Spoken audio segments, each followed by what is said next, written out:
வந்து இவங்க அவங்க இல்லைன்னா நடக்காது, இவங்க இல்லைன்னா நடக்காது அப்படி இல்லை. யார் இல்லைனாலும் இந்த வழிபாடுகள் நடந்துக்கிட்டே இருக்குது. அப்போ அப்படி இருக்கக்கூடிய தன்மை நமக்கு ஒரு மிகப்பெரிய குருவோட அனுகிரகத்தில் நமக்கு அந்த தன்மை நமக்கு கிடைச்சிருக்கு. அதுக்கு அந்த குருவுக்கு நம்ம எப்போதுமே நன்றி கடன் பட்டிருக்கணும். இந்த மனநிலை வந்து உங்களுக்கு இப்போ எப்படி இருக்குது அப்படிங்கிறதெல்லாம் என்னை விட நீங்களாக சொன்னால் உங்களுக்கு புரியும். ஒரு ஒரு சில பேர் அதை சொல்லுங்கள்.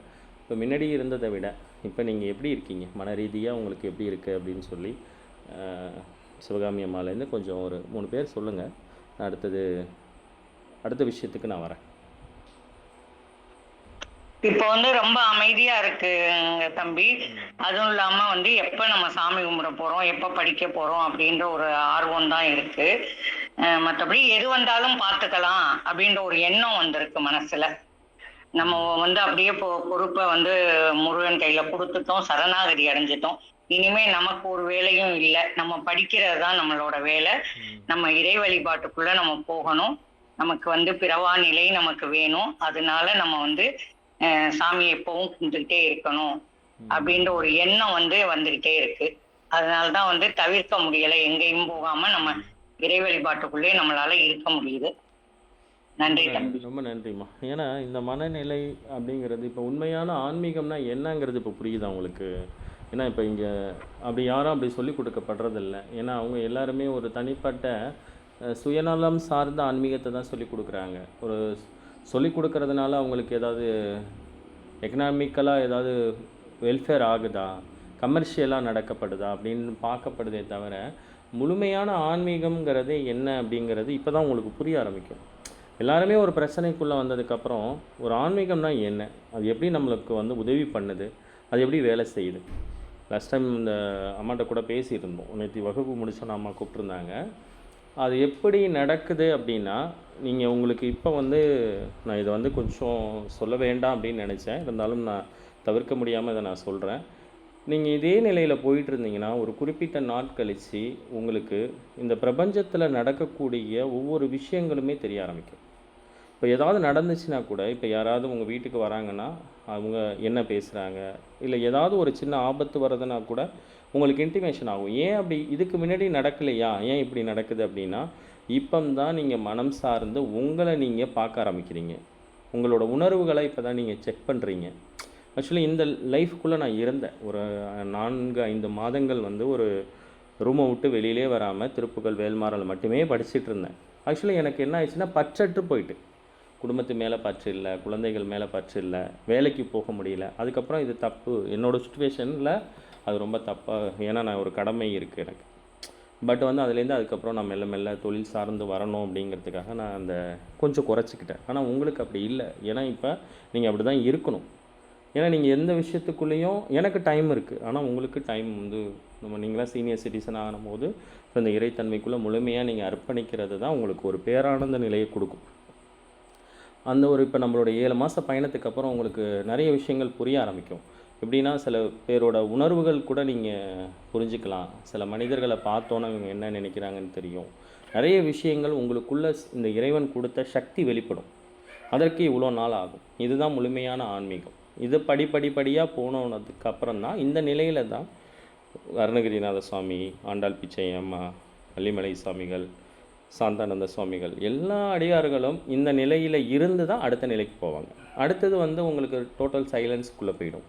பேச பிடிக்காது யாரையும் பெருசாக. ஏன்னா நீங்கள் இருக்கிற நிலைப்பாடு இல்லாத மனிதர்களோட உங்களோட கலந்துரையாடலே பண்ண முடியாது. ஏன்னா நீங்கள் வேறு மனிதர்கள், இப்போ ஒத்திசைவு இல்லாத ஒரு மனிதர்கள்ட்ட நீங்கள் போய் பேசினா மற்றவங்களை பற்றி கார்னர் பண்ணுவாங்க, குறைகள் பேசுவாங்க. அதுவும் பெண்களுக்கு சொல்லவே வேண்டாம். எப்போ பார்த்தாலும் குறைகளை பற்றியே பேசிகிட்டு இருப்பாங்க. அதெல்லாம் உங்களுக்கு பிடிக்காது. அதெல்லாம் இப்போ பிடிக்காத ஒரு மனநிலைக்குள்ளே வந்துடும். அந்த நிலை வரத்துக்கு நமக்கு இந்த முழுமையான ஆன்மீகம்ங்கிறது ரொம்ப பொறுமை, ரொம்ப நிதானம், தொடர்ச்சியான பயணம். இதுதான் முழுமையான ஆன்மீகத்தை நம்மளை அந்த குரு டேக்கப் பண்ணுறதுக்கான ஒரு மனநிலை நமக்கு கிடைக்கும். வேறு யாராவது உங்களோட கருத்தை கொஞ்சம் பகிர்ந்தீங்கன்னா எனக்கு ஒரு மன நிறைவாக இருக்கும். ஐயா முருகா சரணம். வணக்கம், சொல்லுங்கண்ணா. ஐயா கேக்குதுங்களாங்க? ஐயா கேட்குதுங்க, சொல்லுங்கண்ணா. ஐயா நான் ஆரம்பத்துல இந்த வழிபாடுக்குள்ள வந்தப்ப நான் ரொம்ப கஷ்டத்துக்காக தான் வந்தேன்.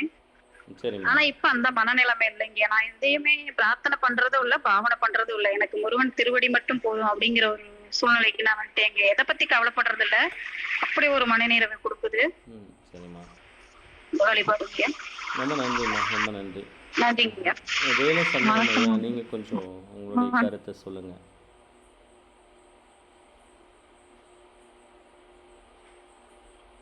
நான் ஆக்சுவலி இப்போ வரைக்கும் அது தமிழ் நான் படிக்க தெரியல. ஆனா இவங்க படிக்கும் போது தான் இப்போ சிவகாமி அம்மா காமாட்சி அம்மா இல்லைன்னா நான் வர முடியாது கிளாஸுக்கு. பாக்கி மிச்சவங்க எல்லாம் இது விஜயகுமார் சார் இவ்வளோ ஸ்பீடா படிக்கிறாள், என்னால கண்டினியூவா பண்ண முடியல. நான் சும்மா கேட்டுட்டு தான் இருப்பேன். ஆனா கொஞ்சம் கொஞ்சம் இப்போ படிக்கிறேன். அது படிச்சுட்டு வரேன். கேட்டு கேட்டு யூடியூப்ல எல்லாம் பாட்டு MP3 எல்லாம் போட்டு கொஞ்சம் கொஞ்சமா கேட்டுட்டு வரேன். இப்போ கொஞ்சம் இம்ப்ரூவ்மெண்ட் இருக்கு. ஆனா எனக்கு மனசுக்கு இப்போ ரொம்ப சந்தோஷமா இருக்கு. இது டெய்லி அட்டென்ட் பண்ணும். அட்லீஸ்ட் படிக்கா போனா பரவாயில்ல, டெய்லி அட்டென்ட் பண்ணும். இவங்க பாடுறதெல்லாம் கேட்டுட்டு இருக்கணும் டெய்லி. ரொம்ப நிறைய நன்றி ஐயா. திருப்புகள் இப்போ புக்கு பார்க்காம கூட சில சின்ன சின்ன பாட்டெல்லாம் நான் படிச்சிட்டு இருக்கேன். கோயிலுக்கெல்லாம் போயிட்டு இருக்கேன். கண்டினியூஸா கோயிலுக்கு செவ்வாய்க்கிழமை வெள்ளிக்கிழமை கண்டிப்பா போயிட்டு இருக்கேன். ரொம்ப நன்றிங்க ஐயா, ரொம்ப நன்றி. ஏன்னா நீங்கள் ஆரம்ப காலங்களில் பேசின வழிகள் எனக்கு தெரியும். ரொம்ப நன்றி. இப்படி மாறி இருக்கு அப்படிங்கிறது தான் இங்கே எல்லாரோட வாழ்க்கையும் மாற்றப்படுது. ஆனால் மாற்றத்துக்கு நம்ம என்ன செய்கிறோம்? நம்ம எதுவுமே பண்ணாமல் இங்கே எதுவுமே மாறாது. கோயிலுக்கு இப்போ இங்கே என்ன சொல்லப்படுதுன்னா, உங்களுக்கு பிரச்சனையா நீங்கள் இந்த கோயிலுக்கு போயிட்டு வந்தால் போதும் அப்படிங்கிறாங்க. போயிட்டு வந்தால் அது அவ்வளோ சீக்கிரத்தில் அது மாறுதல் கொடுக்காது. ஏன்னா நமக்கு இங்கே மனம் தான் மாறணும். இப்போ இங்கே எல்லாமே இங்கே எல்லாமே மனம் சார்ந்து தான் இருக்குது. மனம் நீங்கள் என்ன விஷயத்துக்கு தயார்படுத்தி வச்சுருக்கீங்களோ அது உங்களுக்கு அது கிடைக்கிது. உங்களுக்கு கிடைக்கலன்னா மன ரீதியாக நீங்கள் தயாராகலைன்னு தான் அர்த்தம். அந்த தயார்படுத்துறதுக்கான ஒரு வழிமுறை தான் இந்த இறைத்தன்மையான வழிமுறை. அந்த தெய்வீக மனம் நமக்கு வேணும்னா அப்போ தெய்வம் சார்ந்த விஷயத்துக்குள்ளே நம்ம போயிருக்கணும். இப்போ ஒருத்தவங்களுக்கு தீய பழக்கம் இருக்குன்னா அவங்க தீய பழக்கம் சார்ந்த மனநிலையில் இருக்காங்க. அந்த மனநிலையிலேருந்து வெளியில் வராமல் அந்த தீய பழக்கம் அவங்கள விட்டு போகவே போகாது. அதற்கு தான் நம்ம இந்த நித்திய வழிபாட்டுக்குள்ளே வரணும்னு நம்ம சொல்கிறோம். நம்ம வழிபாட்டுக்குள்ளே எவ்வளோ பேர் அந்த தீய பழக்கத்துலேருந்து வெளியில் வந்தாங்க. ஏன்னா அந்த தீய பழக்கங்கள் என்ன பண்ணோம் அப்படின்னா அவங்களுக்கு அந்த ஒவ்வொரு செல்ஸ்லேயும் போய் உட்காந்துருக்கும். அப்போ அது என்ன ஆகும்னா அந்த தீய பழக்கம் சார்ந்த மனநிலை அவங்களுக்கு இருக்குது. அப்போ அது மாறணும் அப்படின்னா அப்போ நம்ம வேல்மாறலை படித்தோன்னா அது எப்படி மாறுது அப்படிங்கிறத யாரும் சொல்கிறதில்ல. வேல்மாறலை படித்தோன்னா எப்படி மாறும்னா அப்போ அந்த வேல்மாறல் போய் அந்த மனதில் போய் ரியாக்ட் பண்ணும், போய் அதில் மனசில் போய் பதிய ஆரம்பிக்கும். அதுக்கு கொஞ்சம் டைம் ஆகும். உடனே நான் ஒரு நாள் படிச்சுட்டேன் எனக்கு மாறலை அப்படின்லாம் கேட்பாங்க. ஒரு நாள் படித்தாலாம் மாறாது. அது மினிமம் ஒரு 48 டேஸ் 90 நாள் கண்டிப்பாக அவங்க படித்தாங்கன்னா மாறிடும். அவங்க எந்த தீய பழக்கத்தில் இருந்தாலும் வெளியேறிடுவாங்க. இதுக்கு தான் நம்ம இந்த வழிபாட்டையே நம்ம ஆரம்பித்தோம். இந்த மாதிரி தான் ஒவ்வொருத்தவங்களோட வாழ்க்கையிலும் இந்த தெய்வம் சார்ந்த இந்த தெய்வ பாசுரங்கள் வழி நடத்துது. அதற்கு நம்ம மனநிலை தான் காரணம். அது உங்களுக்கு எல்லாருக்குமே ஓரளவுக்கு மிகப்பெரிய மன நிறைவு இருக்குதுன்னு நான் நம்புகிறேன். சரிம்மா, நன்றி ஐயா முருகாசரணம். வேறு யாராவது சொல்ல விரும்புகிறீங்களா? வணக்கம் தம்பி. வணக்கம், சொல்லுங்க. நான் ரொம்ப மனநிறைவோட சொல்றேன். எல்லா விதத்துலயுமே எனக்கு நிறைய மாற்றம் இருக்குது. நான் என்ன நினைக்கிறேனோ அது இப்ப யாராவது நான் பார்க்கணும்னு நினைச்சா கூட அந்த அன்னைக்கு அவங்களே வீடு தேடி வர்ற மாதிரி இருக்குது எனக்கு. எப்படி சொல்றது இல்லை, எனக்கு என்ன நினைக்கிறேனோ அது நடக்குது. அவ்வளவுதான் என்ன சொல்ல கண்டிப்பாக. முடியும். ஏன்னா நான் உங்களோட ஆர்வத்தை நான் பார்த்துருக்கேன். இதில் சில பேரோட ஆரம்ப காலத்துலேருந்தே நீங்கள் வந்திருக்கீங்க. ஏன்னா நீங்கள் சார்ந்த அந்த கொங்கு மண்டலம் எல்லாமே பார்த்தீங்கன்னா அந்த முருகர் பக்தி ரொம்ப தலை தூங்கியிருக்கும். ஆனால் இருந்தாலுமே அங்கேயுமே சில வழிகாட்டுதல் அந்த அளவுக்கு இல்லைன்னு தான் நினைப்பேன். பட் என்ன அப்படின்னா தொடர்ச்சியான அந்த நம்ம ஒரு விஷயத்தின் மீது நம்பிக்கை வைக்கும்போது அது தொடர்ச்சியாக படிக்க படிக்க படிக்க படிக்க படிக்க நம்ம இந்த பிரபஞ்சம் என்ன பண்ணுவோம், நம்மளோட உணர்வை அது ஃப்ரீக்குவன்சியை கனெக்ட் பண்ணும். இது இப்படி யாருமே சொல்லிக் கொடுக்க மாட்டாங்க. நீங்கள் ரொம்ப ஒரு திருப்புகழ் சபைக்கே போனால் கூட நம்ம யோகத்தையும் பக்தியையும் இந்த வழிபாட்டையும் சேர்ந்து மிங்கிள் பண்ணி சொன்னதுனால தான் உங்களுக்கு இந்த விடாப்புடியான பயணம் இருக்குது. நீங்கள் திருப்புகழ் படிங்க திருப்புகழ் படிங்கன்னா அந்த திருப்புகழ் படித்தா எப்படி வேலை செய்யுன்னு தெரியாது. ஏன் நம்ம பேசுகிறோம், நீங்கள் படிச்சுட்டு போக வேண்டியது தானே. உங்களுக்கு ஏன் தினமுமே இந்த விஷயத்தை நம்ம சொல்லிக் கொடுக்க வேண்டியது இருக்குன்னா இங்கே பக்திக்கு அடுத்தது யோகம் தேவைப்படுது. யோக மார்க்கம் தான் உங்களை அந்த இறைவனோட அந்த பரிபாசைகளை சென்ஸ் பண்ணுறதுக்கான கேப்பபிள் நமக்கு இருக்கும். இப்போ உங்களுக்கு நீங்கள் சொல்கிறீங்களே நடக்க போகிறது புரியுது, அடுத்த விஷயங்கள் தெரியுது, மிகப்பெரிய மனநிறைவு. இதெல்லாம் என்ன காரணம்னா நீங்கள் செஞ்ச சில பயிற்சிகளும் உங்களை நீங்களே பார்த்த விதமும் மன ரீதியாக நீங்கள் தயார்படுத்திக்கிட்டதும் தான். அந்த இன்னைக்கு விஷயங்கள் நான் தான் அது ஒருத்தர் கொடுக்குது. பார்க்கணும்னு நினைச்சேங்க. ஆனா அவங்களே எங்க வீடு தேடி எனக்கு பார்க்க வந்தாங்க. இது ஆக்சுவலி இன்னைக்கு நீங்கள் நடந்தது. அது நீங்கள் நினைக்கலம்மா, அவங்க வரதுங்கிறத அவங்க இன்டிமேஷன் பண்ணாங்க, அது உங்களுக்கு நினைவாக வந்தது. அவங்க ஆல்ரெடி அவங்க வரதை முடிவு பண்ணிட்டாங்க. அவங்க வரதை வந்து உங்களுக்கு அந்த நான் அவங்கள சென்ஸ் போய் வந்து பார்க்கலாம்னு நினைச்சேன். அந்த சென்ஸ் வந்து ஆக்சுவலி ஐடென்டிஃபிகேஷன் பண்ணும். அதுதான் இந்த தொடர்ச்சியான பயணம். இது ஒவ்வொருத்தவங்களுக்குமே இது கொடுக்குதுமா. இது தெரிஞ்சு தான் நம்ம தொடர்ச்சியாக அதை பயணப்படுறோம். இதை நீங்கள் இந்த மாதிரியான விஷயங்களை நீங்கள் எங்கேயுமே போய் நீங்கள் ஒரு பணத்தை கொடுத்தோ நீங்கள் வாங்கவே முடியாது. நீங்கள் நினச்சி பாருங்கள், இது 7 மாதத்தை மேலே தாண்டி போகுது. நீங்கள் ஒரு பணத்தை கொடுத்தா கூட இப்படி கிடைக்குமானா வாய்ப்பே கிடையாது. ஏன்னா இங்கே எதுவுமே இங்கே பணம் தாண்டி நீங்கள் எல்லாம் நல்லா இருக்கணும்னு அர்ப்பணிப்போடு இவங்க நடத்துகிறாங்க. இதில் நான் வந்து ஒரு சும்மா உங்களை மாதிரி ஒரு வழிபாட்டில் கலந்துக்கிறேன் தான். இதில் இந்த குரூப்பில் சிவகாமி அம்மா தான் இதில் வந்து எந்த விஷயத்துலையும் விடாமல் நடத்திக்கிட்டு இருக்கிறதுக்கு காரணம் அவங்களோட வழி. இப்போ இந்த காமாட்சி அம்மா நடத்துகிறாங்க, அடுத்தது வேறு யார், இப்போ ஐஸ்வர்யாக்கா லிங்க் அனுப்புகிறாரு, விஜயகுமார் அனுப்புகிறாங்க, நிறைய பேர் இதெல்லாம் நானாக சொல்கிறேன் நீங்கள் அனுப்புங்க அப்படின்னு. அதுவாக நடக்குது. ஏன்னா நோக்கம் சரியாக இருக்குது, எல்லாரும் நல்லா இருக்கணும் அப்படின்னு அந்த நோக்கம் இருக்கும்போது இந்த பிரபஞ்சம் வந்து சரியான மனிதர்களை சரியான நேரத்தில் நம்மளாம் ஏதோ ஒரு ரூபத்தில் இந்த வள்ளிமலை சாமிகளோட ஏதோ ஒரு காலகட்டத்தில் நம்ம வந்து அவங்களுக்கு ஒரு டிவேட்டிவாக இருந்திருப்போம், சீடர்களாக இருந்திருப்போம். ஏதோ ஒரு விதத்தில் நம்மளுடைய ஆன்மா அவரோட டச் பண்ணியிருப்போம். இல்லைன்னா இந்த அளவுக்கு நமக்கு ஒரு பிடிமானம் இருக்கவே இருக்காது. எனக்கு அது நல்லாவே தெரியும். எத்தனை பேர் இருக்காங்க இந்த குரூப்பில், ஏன் அவங்களால வர முடியல, ஏன் இதை உணர முடியல? நம்ம யாருக்கா தப்பாக வழி நடத்துகிறோமா, இல்லை நீங்கள் எங்களுக்கு மாதம் மாதம் இவ்வளோ கொடுத்தே ஆகணும்னு நம்ம கேட்குறோமா? யாருக்கிட்டையும் நான் வாயை திறந்து நான் கேட்டதே இல்லை. அன்னதானத்துக்கு கொடுத்தாங்க, அது கூட இப்போ கூட நாங்கள் கேட்குறதே கிடையாது. ஏன் அப்படின்னா அந்த அந்த குருவோட அந்த ஒரு அனுகிரகம் இருந்தால் தான் அந்த குரு இப்படி தான் வழி நடத்தினார். தினமுமே நித்திய பாராயணம் பண்ண வச்சார். ஆடு மாடு மேய்க்கிறவங்கள, ஒன்றுமே வழி இல்லாதவங்களை பாராயணம் பண்ண வச்சது. அதை போல் நம்ம ஏதோ ஒரு ஜென்மத்தில் அவர்கிட்ட நம்ம வந்து பாடம் கற்றுருப்போம். அதனால தான் இந்த பிணைப்பு, இந்த குரு மேலே நமக்கு எவ்வளோ டிவைன் இருக்குது, இங்கே எவ்வளோ வழிபாடுகள் இருக்குது. ஏன் நமக்கு திருப்புகழ் மேலே இவ்வளோ ஒரு பற்று வந்ததுக்கு காரணம் இந்த குருமார்களோட ஒரு பிளெஸ்ஸிங் தான் நமக்கு. அதுக்கு நம்ம என்றைக்குமே அந்த நன்றி கடன் பட்டிருக்கணும்.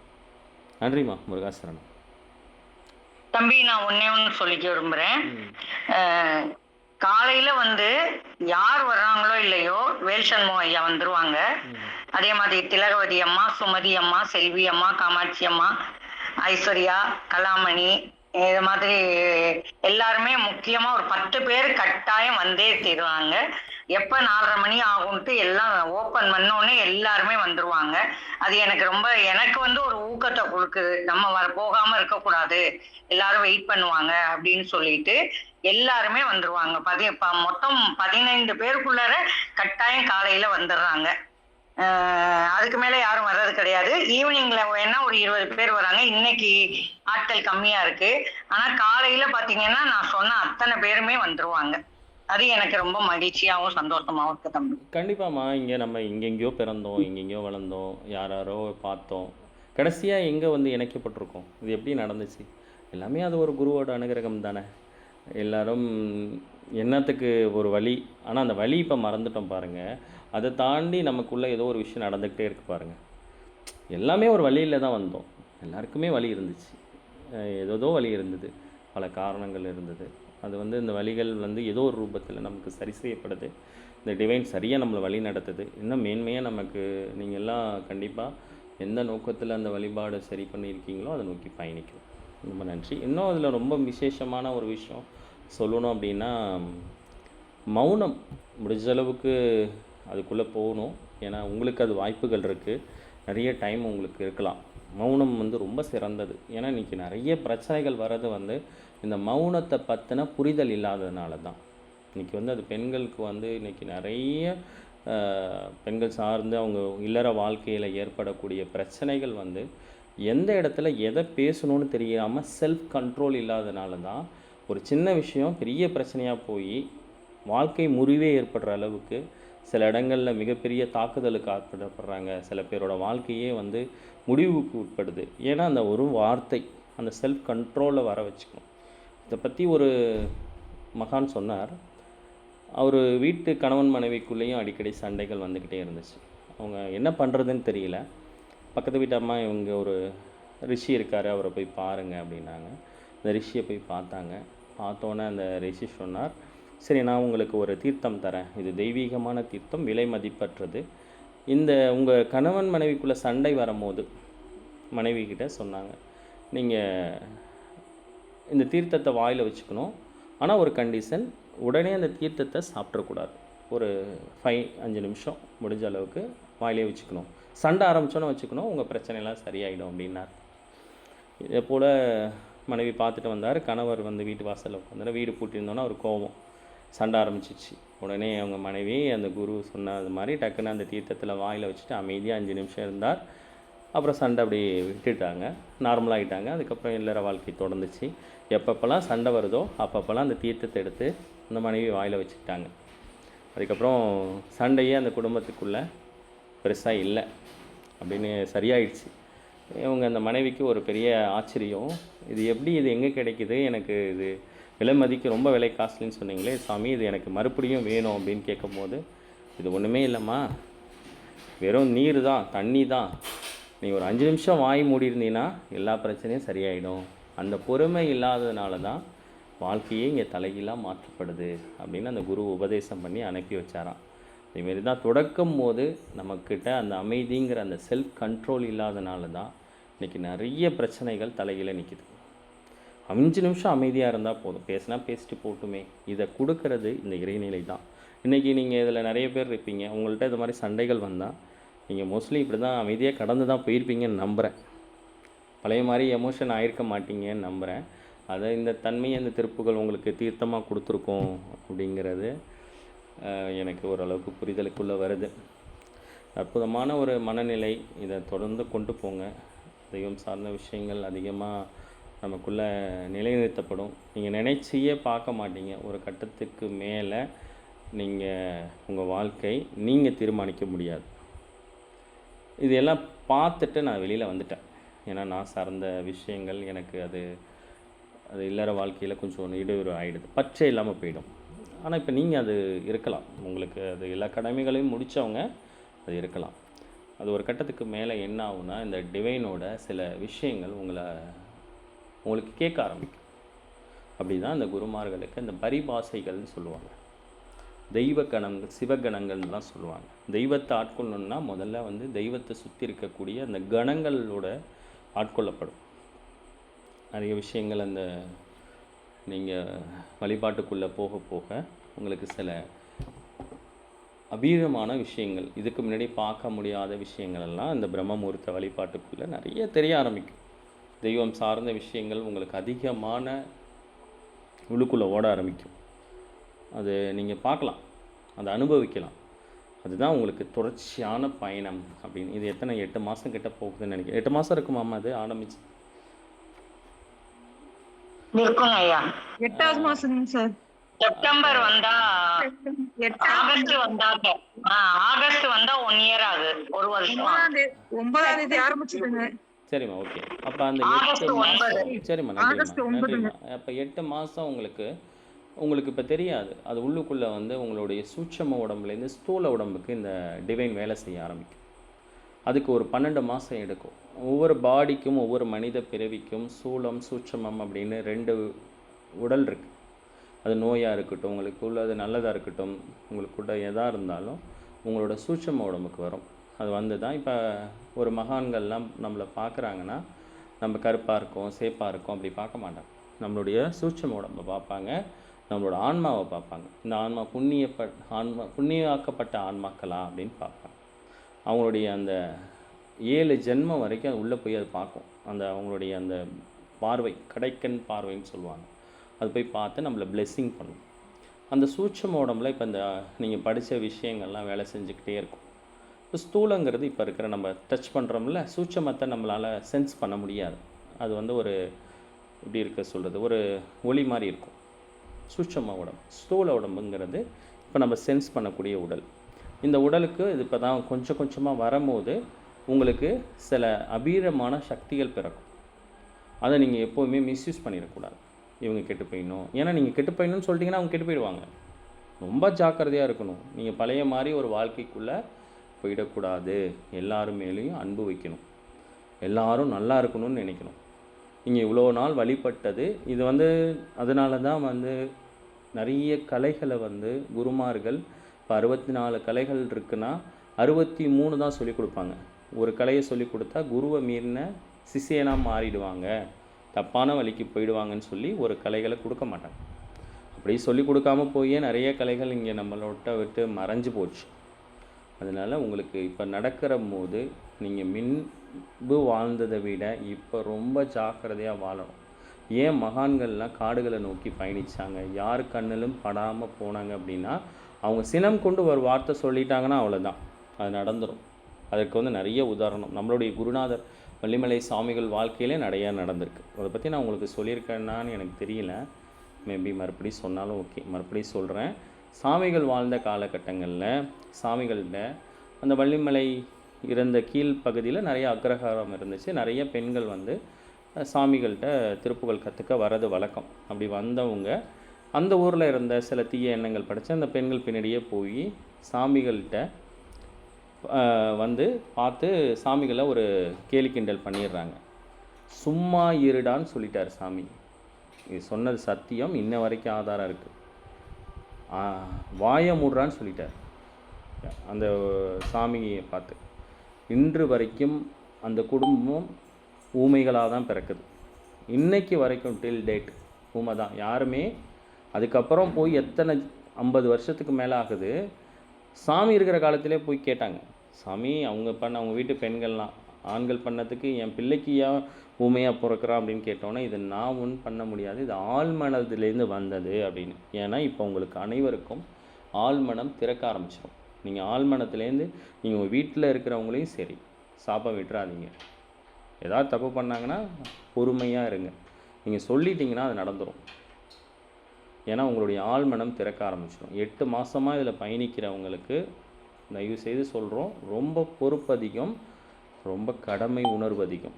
உலகம் நல்லா இருக்கணும்னு நீங்கள் உங்களை போல ஆட்களால் தான், உங்களை போல ஆன்மாக்களால் தான் இந்த உலகம் அமைதியாகவும் நல்ல விஷயங்கள் நடந்துட்டுருக்கு. நம்மளை போல் குருமார்கள் நிறைய குருமார்களோட நீங்கள் இந்த மேற்கு தொடர்ச்சி மலைகள்லாம் போனீங்கன்னா, சதுரகிரி இந்த மாதிரியான பகுதிகள்லாம் போனீங்கன்னா நிறைய சித்தர்கள் மெடிடேஷன் பண்ணிக்கிட்டே இருப்பாங்க.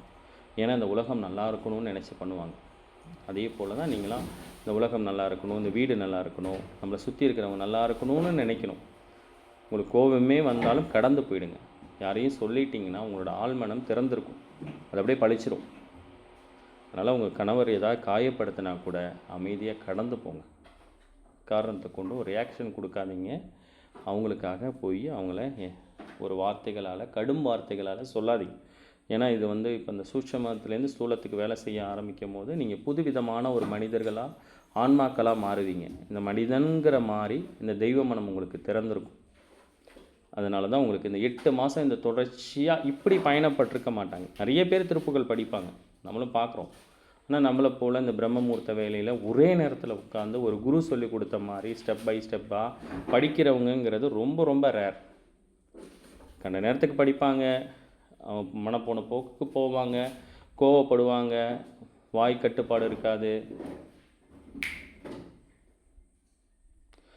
இருக்காது. அதை போல் மனம் போன போக்கில் இருந்திருப்பாங்க. ஆனால் நம்ம ஒரு குருவோட பாதையில் அந்த குருவே உயிர் மூச்சாக நினச்சி பயணப்படுறதுங்கிறது அது ரொம்ப குறைவு. அந்த மனநிலை, அந்த தன்மை நமக்கு கொடுக்கப்பட்டிருக்கு. என்றைக்குமே அந்த நன்றி உணர்வு நம்ம சொல்லிக்கலாம். அதை மீண்டும் நாளைக்கு ஏதாவது வாய்ப்பு இருந்தால் நம்ம சந்திப்போம். அனைவருக்கும் நன்றி. முருகாசரணம். நன்றிங்க தம்பி. முருகாசரணம்.